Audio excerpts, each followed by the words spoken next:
Hello everyone, welcome to our Generative AI from Scratch series. So in the last video, we have covered about basics of machine learning like input, output, and some different type of machine learning like supervised, unsupervised reinforcement.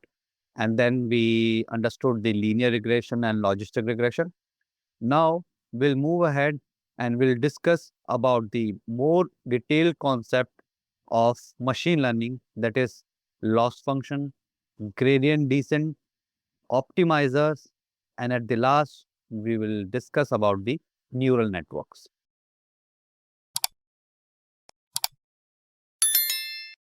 So, what is a loss function? So, let's understand it with an example. You are having a dartboard where you are throwing some darts, and the center point is the perfect prediction. Okay, and every time you miss the center by some distance, and how far your dart is from the center, that is the loss, or you can say the error. Okay, so whatever is the difference that you did not achieve, that is the loss. So if your model makes prediction, the loss function measures it, how wrong was your model. Another example is when you predict your exam score will be 80, okay, but the real score is 90. So the error that your prediction in your prediction is 90 minus 80 is 10. So that is your loss or error. And if you square it, so in this case, like if you square 10, that is your loss. 10 square is 100. So that's called a mean squared error, MSE. Okay. So loss function basically a formula that tells us how wrong our model is. Now, what is gradient descent? So now imagine you are standing on top of a hill, okay, and you are blindfolded, your eyes are closed, and you want to reach to the lowest point in the valley. Now, at every step, you feel the ground, and if the slope uh, downwards to the left side, so you move towards left, and if the slope downwards to the right side, you step right. You keep doing this until you can't go any lower. So the process of moving downwards with this slope is actually called the gradient descent. And in machine learning concept, we can take the hill. The top is our loss. Basically, it is the loss, and we want to reduce that loss as much as we can. And the lowest valley point that we see, it is the smallest possible error. That will be a best model that we want to achieve. Okay, if our system has minimum error possible, minimum possible error, then we can achieve our best model. And gradient descent is the way we walk step by step to reduce our error. Now, what are optimizers? Now, walking down the hill can be done in different ways. Okay, there will be different way. Either you can do it with small baby step, or either you can do with big jumps, or you can do a smarter step. So small baby step will be slower, but it is safe. And the big jumps are faster, but it is risky. And then comes the smart step, where you are sometimes take the small step, sometimes big, depending on the slope. So these styles of walking down are called optimizer, where you optimize your walk to reach the lowest valley point. And similarly, in ML, optimizer also optimize how we should update our model time to time to reduce the loss as much as possible. And optimizer are of different type. Like the first one is SGD, that is stochastic gradient descent, which is kind of a baby step where we are very careful, uh, and we do not increase the basically the percent very much. We take the smaller step. We uh, update our model very in a very lesser amount. Okay, and the momentum is the second one is momentum, where we remember the previous direction and then we move faster. And the third one is Adam, which is very smart type of optimizer. Now comes the neural networks. Okay, so to understand neural network, we will have to first understand the perceptron. So what is perceptron? So imagine a tiny decision making machine. It takes some input like your exam marks, height, weight, each input that you provide has some importance value, and that importance value is called weight. So weight we define from our side, that how much weight we want to give as an input. So in today's world, if you have ever tried any ML model, so it contains one field called temperature. So when the temperature is very low, the model will be less creative, but it will generate result very safely. And if the temperature is very high, then it will be very creative, but it will be a risky. It can create anything. Okay, so that temperature we set by making a decision from our end, and according to that model behaves. So similar way, this is the weight. So that weight is defined by us. Okay, so we provide input and then we provide some weight. Now it adds them up, applies a small math rule over it, and gives an output, yes or no, either cat or dog, pass or fail, kind of thing. Okay, so that tiny decision maker is called perceptron. Now let's take another example where we want a perceptron to decide if you can play outside or not. And then in this case, we'll be providing two inputs. Like first is weather condition, and the second one is either homework is done or not. Okay. Now the perceptron checks with a formula. So the output will be a decision. That will be an output. And how it is checked? It is checking that it is taking the weather and then it is multiplying it with the weight that you're providing, plus then it taking your homework and then it multiplying with the weight too. If the result is big enough, it says yes, you can play. Otherwise, no. So it takes value from 0 to 1, in the range from between 0 to 1. If the result is more towards 0, it will say no, you can't play.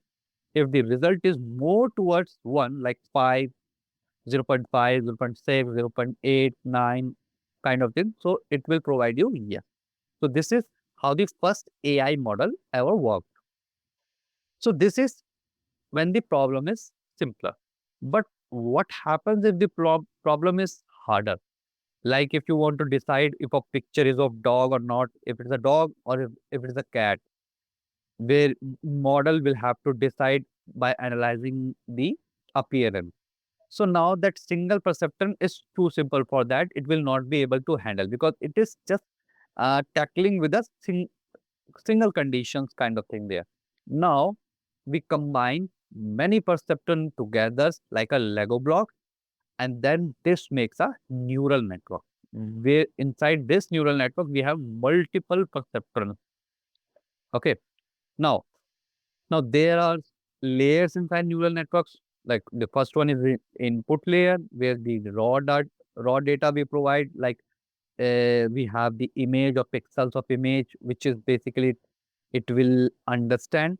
And then where there will be hidden layers where perceptrons talk to each other, like there are multiple perceptrons, and the multiple perceptrons will talk to each other for the final decision, and they will learn the pattern. And the third layer will be the output layer where the final decision will be shown to you, either it's a dog or it's a cat. So the more hidden layers you have or you add, the deeper the network will create. And this is called the deep learning. Now, how this perceptron basically work? So if you remember our example, the hill walking, the gradient descent. So now each perceptron make a guess. Okay. Now we calculate the loss, how much the guess is wrong. Now then we adjust the weight according to that.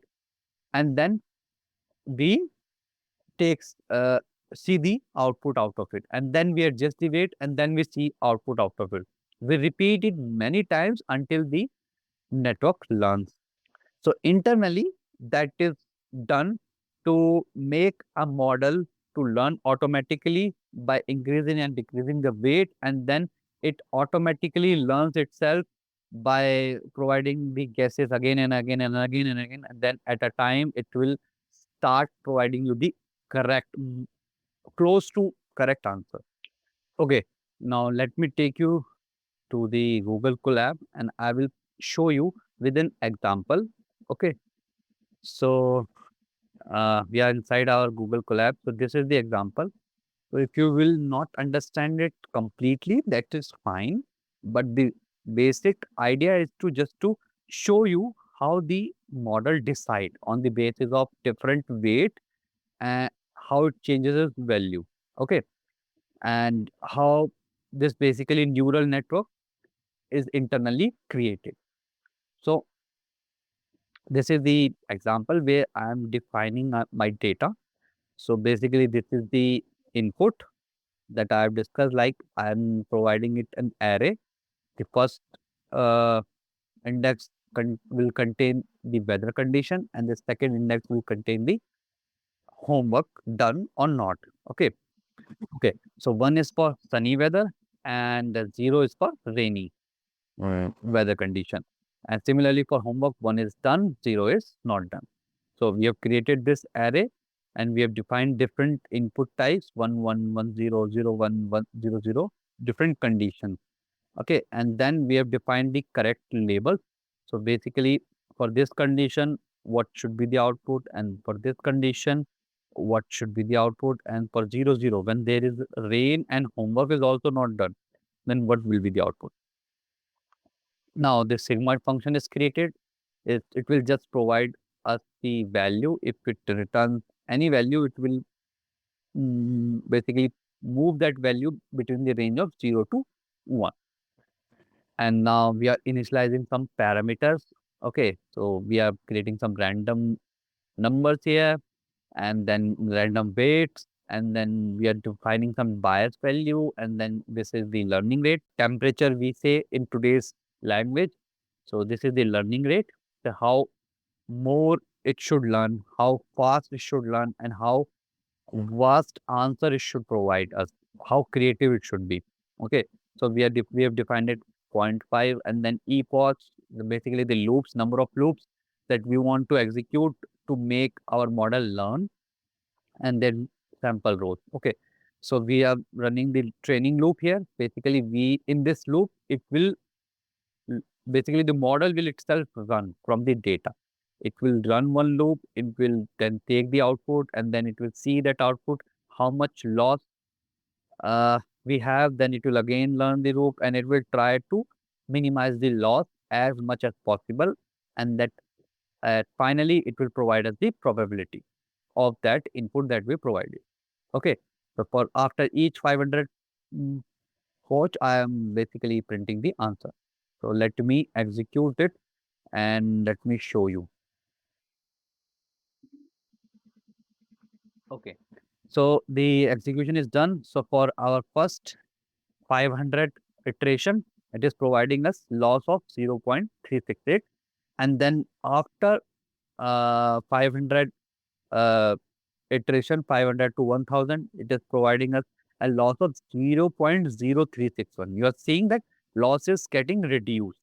And then for 500, 1000 to 1500 iteration, it is providing us loss 0.0184. And then for the final batch, it is providing us the loss of 0.0123.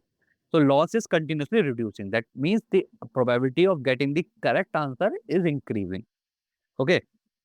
And the final prediction that is providing us for 1 and 1, when the weather is also sunny and homework is also done, it is providing exactly 1, that yes, you can play. And if the 1, so the first array is first is weather condition. Yeah. So if the weather condition is 1, it is sunny, but homework is not done. So we have taken the or conditions there. Okay, either of one of these. Okay, so if the weather is sunny, even if the homework is not done, he can play. So the probability is little less, but it is close to 1. And if it is the weather is rainy, but homework is done, he can still play. Okay, but if the homework is not, the weather is rainy and homework is also not done, then no, you can't play. The probability is 0.020. It is very close to 0. So that was all about this video. I hope you understood now the loss function, gradient descent optimizer, and what are neural networks and how they actually works internally. So thanks for watching. See you in the next video.